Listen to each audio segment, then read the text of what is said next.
हमारी समझ में आना कलाम बहुत जरूरी है, क्योंकि बाइबल को जब हम पढ़ते हैं तो वहां लिखा हुआ तब उसने उनके ज़हनों को खोला। आप ऊपर आ जाओ।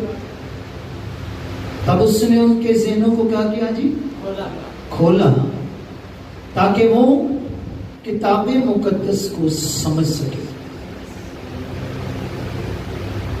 ये समझ ही खास बात है। अगर समझ आ जाए तो वाले नहीं आने, और अगर समझ ना आए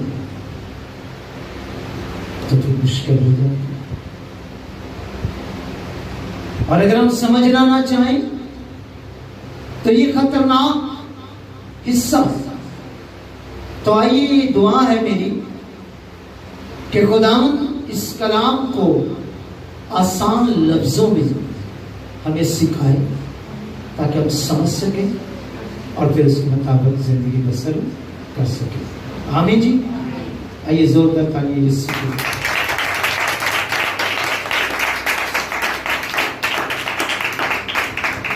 जब मैं और आप कलाम मुकद्दस में से तलावत करें तो मैं आपसे रिक्वेस्ट करूंगा कि सब अपने कदमों पर खड़े हैं, ताज़ीमन खुदा के कलाम की ताज़ीम। और हम यशायाह 55 बाब 5 उसकी 9 वर्स पढ़ेंगे। गौर से सुनिएगा, क्योंकि जिस कदर आसमान जमीन से बुलंद है, उसी कदर मेरी राहें तुम्हारी राहों से, मेरे ख्याल तुम्हारे ख्यालों से बुलंद है। खुदावंद के जिंदा कलाम के पढ़े और सुने जाने पर उसकी बरकत है। तशरीफ रखिए, खुदावंद इस कलाम की सभी बरकतें आपके ऊपर रखिए। आमीन। खुदावंद ने अपने बंदा यशायाह की मार्फत ये कहा कि जिस कदर आसमान जमीन से बुलंद है, ऐ इंसान मेरी राहें, मेरे ख्याल तेरी राहों और तेरे ख्यालों से क्या है? बुलंद है। साइंस ने तरक्की की, जमीन पर नई नई इजादात उसने आपके सामने रखी। हम जानते हैं कि उसने सितारों का सफर किया, सियारों का सफर किया, चांद पर गया और बहुत सारे सियारों पर वो गया। उसने बताया कि मैं आसमान पर इस चीज को देख कर आया हूं, मैं इस चीज को देख कर आया हूं। क्या कभी उसने कहा कि मैं जान गया हूं कि आसमान जमीन से कितना बुलंद है? कहा कभी भी कोई इस बात को दरियाफ्त नहीं कर सकता कि आसमान जमीन से कितना बुलंद है। अगर हम शुरू में जाएं तो हमें नजर आता है कि समंदर बहुत पानी था और खुदा की रूह का जुम्बश करती है पानी पर। लेकिन जब वो पानियों के बीच में फिजा पैदा करता है तो ऊपर वाले पानी को ऊपर ले जाता है, नीचे वाले पानी को नीचे ले जाता है, और जहां ऊपर वाले पानी पर फिर अपने तख्त को कायम रखता है। लेकिन उससे ऊपर भी क्या है? आसमान। कोई नहीं जान सकता। गोया खुदा के ख्यालों को, खुदा की सोचों को कोई नहीं जान सकता। ये उसकी मेहरबानी है कि वो अपनी सोचों को, चंद सोचों को आपके लिए जाहिर करे कि ये मेरी सोच है, ये मेरा ख्याल है, तो इस पर चल, तो इसके मुताबिक चल।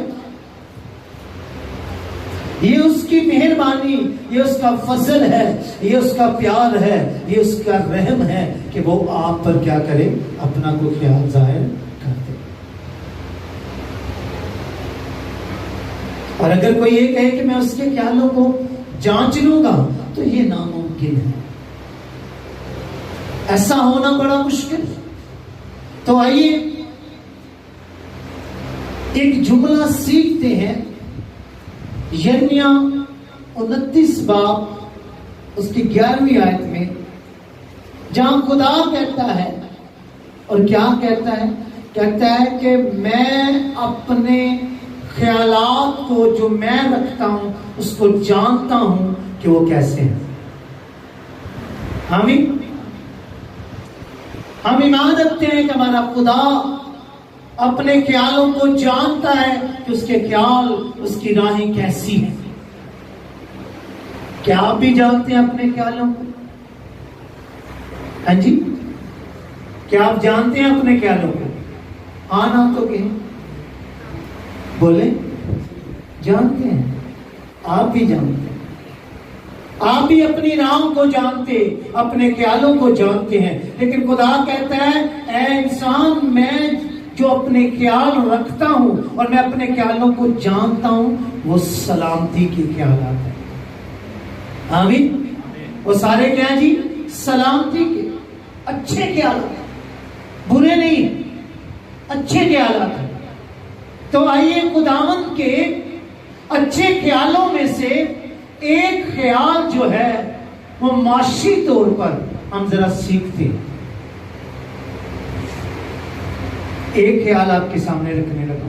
खुदावंद ने बहुत सारे ख्यालात अपनी किताबे मुकद्दस, बाइबल मुकद्दस में रखे हुए हैं, और वो सारे ख्यालात क्या है? सलामती के हैं। आइए एक ख्याल पर थोड़ी देर के लिए गौर करते हैं। मेरे साथ निकालिएगा एबार की किताब, उसका 25वां बाब और उसकी आयत नंबर 20 से 22 तक। ये मुझे दीजिए, मैं चाहता हूं कि ये आयत आपके सामने पढ़ी जाए। यहां खुदावंद बनी इस्राएल कौम को एक हुक्म देता है, और वो हुक्म क्या देता है? कहता है कि तू मेरे मुकद्दस दिन की इज्जत कर। तो मेरे मुकद्दस दिन की क्या कहा जी? इज्जत कर, और मेरे मुकद्दस दिन की का एहतराम कर, और जैसा मैं कहता हूं वैसा तू करना। देखिए, उसने बहुत मुख्तलिफ तरीकों से ये बात लोगों पर जाहिर की, और बाइबल के अंदर लिखा हुआ है। तब उसने ये उन्हें कहा कि तुम ऐसा करना कि मेरे शब्दों को जो सालाना है उनको क्या करना? मानना। क्या करना जी? मानना। आइए इसको जरा थोड़ी देर के लिए देखते हैं। जब उसने कहा कि 6 साल तक तो अपनी जमीन में काम करना, लेकिन 7वें साल काम ना करना। जो बीज तू बो दे उसको हाथ भी नहीं लगाना, उसको इकट्ठा भी नहीं करना। जो मेहनत तू 7वें साल करे, जो 7वें साल की मेहनत है, उसमें से कोई भी चीज ना ले। तब बाइबल में लिखा है, खुदा ने उनसे कलाम किया, और क्या कहता है 20वीं आयत में, और अगर तुमको ख्याल हो कि हम 7वें बरस क्या खाएंगे, क्योंकि देखो हमको ना तो बोना है ना अपनी पैदावार को जमा करना है। खुदा कहते हैं कि अगर तुम्हारे दिल में ये ख्याल आए कि मैं क्या खाऊंगा 7वें साल, क्योंकि खुदा तो कहता है ना कुछ बोना ना कुछ काटना, तो 7वें साल कैसे जीवन गुजरेगा? 6 साल तो मेहनत करेंगे, लेकिन 6 साल में तो जीवन अच्छा गुजर जाएगा। लेकिन 7वें साल अगर 365 दिन और 360 दिन जो यहूदियों के मुताबिक है, 360 दिन, सॉरी इसको जरा कैलकुलेट करते हैं, 12 36 360, तो 360 दिन जो वो मेहनत करके तो सब कुछ खाते हैं, और कहते हैं 6 साल तक अगर हम खा लगाते हैं और 7वें साल खुदा कहता है ना कुछ करो, कोई काम ना करो, कोई काम ना करो, घर में बैठो और मेरे दिन का इस 7वें साल का क्या करो, एहतराम करो और पूरा साल एहतराम करो। 365 दिन के लिए मेरे हजूर बैठ जाओ। कहता अगर तुम्हारा ख्याल ये है कि हम क्या करेंगे इस पूरे 360 दिनों में, हम क्या खाएंगे, किस तरह खाएंगे, कैसे गुजारा करेंगे, जब काम ही नहीं करेंगे गुजारा कैसे होगा? तो खुदा कहता है, अब खुदा का ख्याल देखें, तो मैं छठे ही बरस ऐसी बरकत तुझ पर नाज़िल करूंगा कि 3 सालों के लिए काफी गल्ला पैदा होगा। हालेलुया। खुदावंद कहता है 3 सालों के लिए रिज़्क तेरे घर में छठे साल में आएगा। 3 सालों के लिए तू 7वें साल भी खाएगा, तू 8वें साल भी खाएगा, तू 9वें साल भी, जब तक अपना बीज जो तूने बोया है काट ना ले तब तक खाता रहेगा। इसको जरा समझिएगा। 7वें साल तो उसने कुछ नहीं बोना, कुछ बोना उसने नहीं। खुदा कहता जो मैं दूंगा तुझे छठे साल, उसी में से तू 7वें साल क्या करेगा, खाएगा। अब तेरा कुनबा छोटा हो, तेरा कुनबा बड़ा हो, वो कुनबे के हिसाब से देगा। जितने अफराद होंगे उतना ही रिज़्क देगा। आमीन। जब वो कहता है तू मेरी बात को मानेगा तो जितने तेरे लोग होंगे, अफराद होंगे, मैं साल के मुताबिक पूरे साल के लिए उसे उतना ही रिज़्क दे दूंगा। फिर कहता अगला साल आ जाएगा, 8वां साल, और 8वें साल तू काश्त करेगा, तू बीज बोएगा, सब कुछ करेगा और उसकी फसल भी काटेगा, लेकिन वो अनाज तेरा अलग रहेगा। लेकिन जो छठे साल का मैंने दिया हुआ है तो उसमें से 8वें साल में क्या करेगा, खाएगा। और फिर लिखा है जब 9वां साल आ जाएगा तो 9वें साल में भी तू बीज बोएगा और तेरी फसल बढ़ेगी, और जब तू काट लेगा जखीरा घर ले आएगा तो कलाम कहता है तो भी मेरा दिया हुआ तू खाएगा। हालेलुया। तू मेरा दिया हुआ खाएगा। तो आइए जरा गौर कीजिएगा, खुदावंद जो दिन कहता है कि इस दिन में मेरे हजूर में रह, क्या लाजम नहीं कि हम संडे के रोज कोई काम ना करें, कोई काम ना करें? आजमा के तो देखो खुदा कैसा। हम अपनी कमिटमेंट कर लेते हैं, फिर खुदावंद हमें उस तरह की बरकत नहीं देता। लाजिम है उस बात को समझे। मैंने एक बात आपसे सिखाई कि माशी तौर पर इंसान इन्हीं चीजों के अंदर रहता है कि मैं कमाऊंगा नहीं खाऊंगा कैसे। अरे मेरे भाई, जाकर जो दिन उसका है उसको खुशी से मना, आएगा सब कुछ। जब हम नियत करेंगे, इरादा करेंगे कि खुदावंद इस दिन मैं कुछ नहीं करूंगा क्योंकि ये दिन तेरा है और इस मुकद्दस दिन की मैं पूरी इज्जत करूंगा और मैं तेरे हुजूर बैठूंगा, बंदगी करूंगा, तो अपने खानदान में बैठकर तेरी नेमतों का शुक्र अदा किया करूंगा, तो फिर वो भी वादा निभाएगा। हालेलुया। फिर वो हफ्ते के रोज ही तू दुगना दे देगा। क्या कभी ऐसा हो सकता है? प्रैक्टिकल बड़ा जबरदस्त है कि 6 साल हम मेहनत करें और 7वें साल कुछ ना करें। ऐसा मुश्किल है। जॉब के लिए मुश्किल है जो लोग जॉब करें, लेकिन खुदावंद ऐसा करते हैं। यहां से मैं एक लेसन लेना चाहता हूं। उसने कहा जो खुदावंद का है खुदावंद को दो, और जो कैसर का है वो कैसर को दो।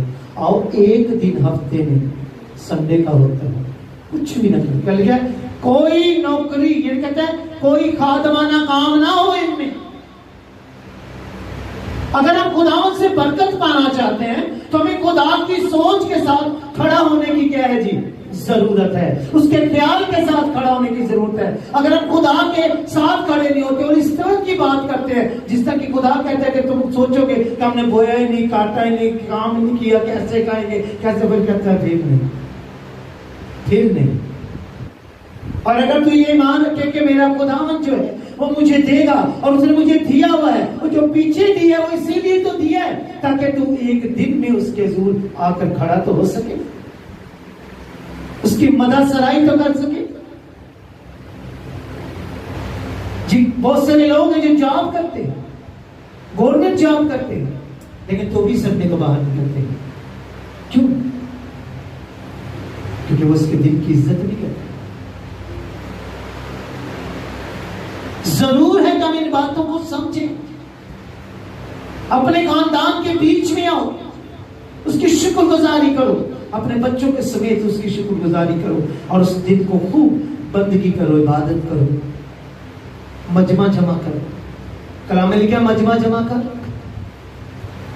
और रोजे में ठहर जो कुछ देर के लिए रोजा रख सकते, नहीं रखना चाहते रोजा, लेकिन क्या करो, खुशी मनाओ, अपने बच्चों के साथ रहो, खुदावंद के जो गीत गाओ, सताइश करो। यही सबसे बड़ी कमजोरी है जो इस वक्त हमारे मसीहों के अंदर पाई जाती है, बहुत बड़ी कमजोरी।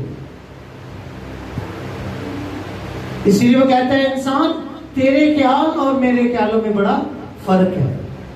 अगर आप ऐसा करोगे यकीन जानिएगा खुदा आपके लिए सब कुछ करेगा और आपके लिए सब दरवाजे क्या करेगा, खोल देगा। हालेलुया। ये मैंने एक बात कही, आइए अगली बात पर देखते हैं। जब उसने ये कहा कि पहले तुम उसकी बादशाही की तलाश करो तो ये सब चीजें तुझे मिल जाएंगी। कौन सी चीजें? क्या खाऊंगा, क्या पहनूंगा, क्या पीऊंगा। कहता है गैर कौमी, ये उनकी सोच है कि क्या खाऊंगा, क्या पहनूंगा, क्या पीऊंगा। कहता है तू उसकी बादशाही की तलाश कर, ये चीजें तुझे मिल जाएंगी। ये उसका ख्याल है और ये ख्याल हमें समझ में आना चाहिए कि हाँ मुझे उसकी बादशाही की क्या है, तलाश करनी, मैं उसकी बादशाही के लिए निकलूं, मैं उसके हजूर जाऊं तो कहूं खुदावंद मैं तेरी बादशाही की तलाश के लिए निकला। बाइबल में लिखा है वो ऐसा आपके लिए कर देगा। करेगा कि नहीं करेगा? उसका वादा है, अगर तू मेरी बादशाही की तलाश करेगा तो मैं ये सारी चीजें तुझे दूंगा। जो तुझे खाने के लिए दरकार है वो तुझे मिलेगा, जो तुझे पहनने के लिए दरकार है वो तुझे मिलेगा, जो तुझे खाने पीने के लिए वो तुझे जरूर मिलेगा। तो इसकी बाबत फिक्र ना कर। याकूब को देखे, याकूब अभी अपने ससुर के यहां नहीं गया, अपने मामू के घर नहीं गया, लेकिन रास्ते में क्या करता है, वहां उसने जाके कारोबार करना है, जिंदगी गुजारनी है, सब कुछ करना है। लेकिन बाइबल कहती है उसके दरमियान, उसके घर और उसके मामू के घर के बीच में एक कुश्ती आती है। रात को वो सोता है और फरिश्ता आता है, सारी रात वो उसके साथ लड़ता रहता है, और जब सुबह होने लगती है तो फरिश्ता कहता है कि मुझे जाने दे क्योंकि सुबह की रोशनी की किरणें निकलने वाली है। उसने क्या कहा, चला जा। उसने कहा नहीं, जब तक तू मुझे बरकत ना दे मैं तुझे छोड़ने वाला नहीं। अगर उसने पहले खुदावंद की बरकत को रखा तो यही वजह है कि जब अपने ससुर के यहां गया, कारोबार करने लगा, तो जब बहुत 14 साल मेहनत की और उसे कोई अजर न मिला और ये शर्त रखी गई कि जो हम कहेंगे वो बच्चे पैदा होंगे तो वो तेरी जो उजरत है। उसके ससुर ने कहा कोई पैसा नहीं मिलेगा, लेकिन ये काली बकरियां अगर सफेद बच्चे पैदा कर दें तो ये तेरे हैं, अगर ये सफेद बकरियां लाल बच्चे पैदा कर दे तो ये तेरे हैं, अगर ये सफेद बच्चे, ये काली बकरियां भेड़े जो हैं ये अगर चित कुबरे बच्चे पैदा कर दे तो तेरे हैं। इम्पॉसिबल काम, उसके सामने रखा गया। कारोबार ऐसा था जो नहीं हो सकता था। शायद मैं और आप अगर ऐसी हालत के अंदर होते तो वापस लौट आते, लेकिन उसने कहा आमीन, ठीक है। क्यों? उसने रास्तबाजी की पहले तलाश की। हालेलुया। जब रास्तबाजी की पहले तलाश कर ली है, अब ये सब कुछ उसे मिलेगा। वो जैसा कहता काले बच्चे पैदा हो, मिला कि नहीं मिला? काले ही पैदा हुए। उसके मामू ने कहा, उसके ससुर ने कहा कि अब चितकुबरे पैदा होने चाहिए, वही हुए। इससे क्या कर, तू मेरी बात से की तलाश करे तो तुझे मिलेगा। उसने कहा जो काली भेड़े हैं ना, ये लाल बच्चे पैदा करें, लाल। ऐसा ही हुआ। वो कहता है इंसान, तेरे ख्याल और मेरे ख्यालों के बीच में इतना फासला है जैसे जमीन, आसमान जमीन से क्या है, बुलंद है। हमने इससे जानता, हम कहीं ना कहीं अपनी ताकत पर भरोसा रखते हैं,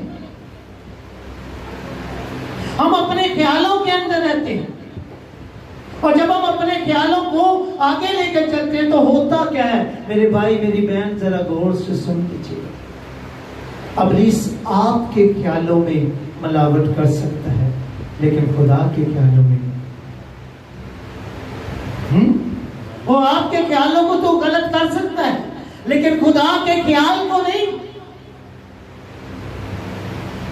तो इब्लीस को कभी मौका मत दो कि वो आपके ख्यालों के अंदर आकर आपके जीवन को इस तरह का बना दे कि आप खुदा से दूर निकल जाए। क्या लिखा है? हवा को उसने क्या कहा कि ये फल खा ले, ये हिकमत और दानाई के लिए तेरी आंखें खुल जाएंगी और तू नहीं मरेगी।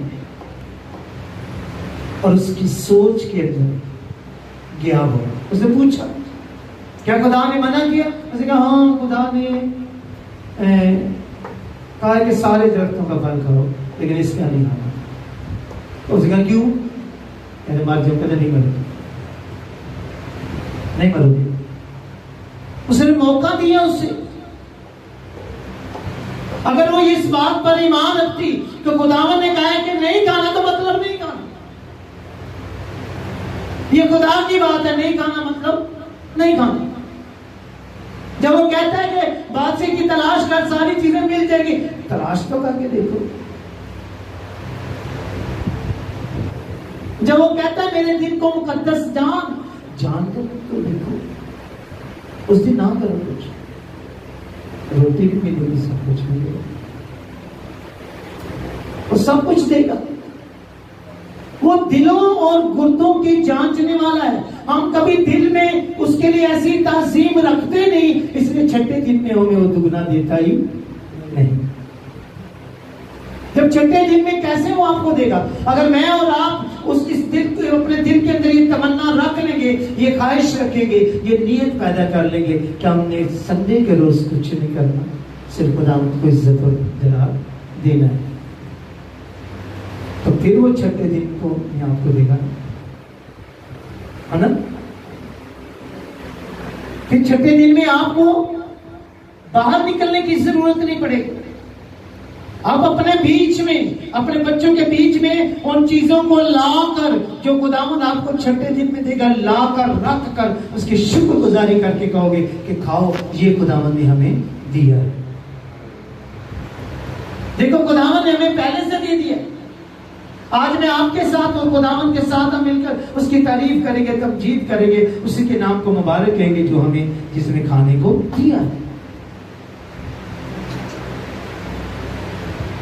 उसके ख्याल हमारे ख्यालों से बुला है, और यही सबसे बड़ी प्रॉब्लम है जिसमें हम लोग बहुत ज्यादा तरक्की नहीं करते। अगर आज मैं और आप उसकी सोच ले लें, उसके सलामती के ख्यालात ले लें, ये कभी नहीं हो सकता कि आप खुदावंद के लिए एक दिन निकालें और खुदा उस दिन में के निकलने के सबब से आपके अंदर गुर्बत ले आए, आपके जीवन में अफलास ले आए, तंगी ले आए। आपको कर्जदार बना दे, ऐसा तो नहीं खुदा होने देगा, क्योंकि आप उसके लिए अलग हो रहे हैं ना। आप जब उसके लिए अलग हो रहे हैं, आप उसके लिए जब अलग होकर उसकी तारीफ और तमजीद करने लगे, तो आओ फिर इस बात को दिल पर लिख लो, वो भी आपके साथ ऐसे सलूक करे। हालेलुया। जब हम उसके दिन को मुकद्दस नहीं करते तो फिर क्या होगा? वो भी ऐसा ही सलूक हमारे साथ करेगा। यकीन जानने हमारे मसीही लोग मुकद्दस दिन की बड़ी बेहुरमती करते हैं। वो इसी दिन में शादियां, इसी दिन में अपनी मसरूफियात, इसी दिन में सैर सपाटे, इसी दिन में सब कुछ करते। ये बंदगी के लिए, खुदा की तारीफ और तमजीद करने के लिए। अगर आप सैर पर भी जाते हो, बाहर भी जाते हो, तो बच्चों को साथ इस तौर पर लेके जाओ कि वहां बैठाकर अकेले भी साथ साथ जब बैठो तो शुक्रगुजारियां भी करो, उसे याद भी करो। लेकिन होता क्या है? चलो छुट्टी का दिन है, छुट्टी के दिन ही सब कुछ कर लेते हैं, छुट्टी के दिन ही ऐसा कर लेते हैं, छुट्टी के दिन ही ऐसा कर लेते हैं, अपने मंसूबे बनाना शुरू कर देते हैं। और फिर हम उस तरह की तरक्की, उस तरह की बरकतें नहीं पाते जो खुदा हमें देना चाहता है। जब ये बात मुझे समझ में आई तो मैंने ऐसा किया, और हम ऐसा करते हैं। हम इस दिन में किसी ऐसी खुशी में नहीं जाते। हमें कोई बुलाए शादी पर तो हम साथ हम नहीं जाते। और यही वजह है कि जो जितनी शादियां मेरे ससुराल में हुई, जब उन्हें हमने समझा दिया, जब हमें समझ आई, समझा दिया, एक भी शादी उन्होंने नहीं समझी। और बात का जुमे की इबादत होती थी, तब जुमे के रोज भी चर्च आते थे, बारात वहां आई होती। क्यों? उसका दिन। लेकिन संडे एक ऐसा दिन है कि जो बड़ा खास है। इस दिन में हमें जितनी इज्जत इस दिन की कर सकते हो, कभी करके देखना। 6 दिन के अंदर वो आपके जीवन में बरकतें रखना शुरू कर दो। जो देता है खुदा, छठे दिन उसका शुक्र अदा करो, और शुक्र अदा करके 7वें दिन में अपनी फैमिली के साथ, बाइबल कहती है मजमा इकट्ठा कर। आप अपने घराने को ले लो, यही मजमा, उनके बीच में चले जाओ, तारीफ करो, तमजीद करो, खाओ पियो, शुक्रगुजारियां करो, और बच्चों को सिखाओ कि ये खुदावन ने दिया है हमें एक दिन पहले, ताकि इस दिन हम खाएं, ताओ खाकर उसका क्या करें? शुक्र अदा करें। अगर ये सिलसिला हमारे जीवन में चल पड़े, इस तरह का तकद्दस हमारे दिल में जाग जाए, इस तरह का एहतराम हमारे दिल में जाग जाए, तो यकीन जानिएगा आप पलट कर अपने माजी को जब देखोगे तो आपको अपने इस फैसले पर खुशी होगी कि मैंने सही फैसला किया, और खुदावंद की सोच के साथ खड़ा हुआ, और खुदावंद के इस ख्याल के साथ खड़ा हुआ, और इसी वजह से आज मैं क्या हूं? सर्वदा। आमीन। खुदा आप सबको इस कलाम की वसीला से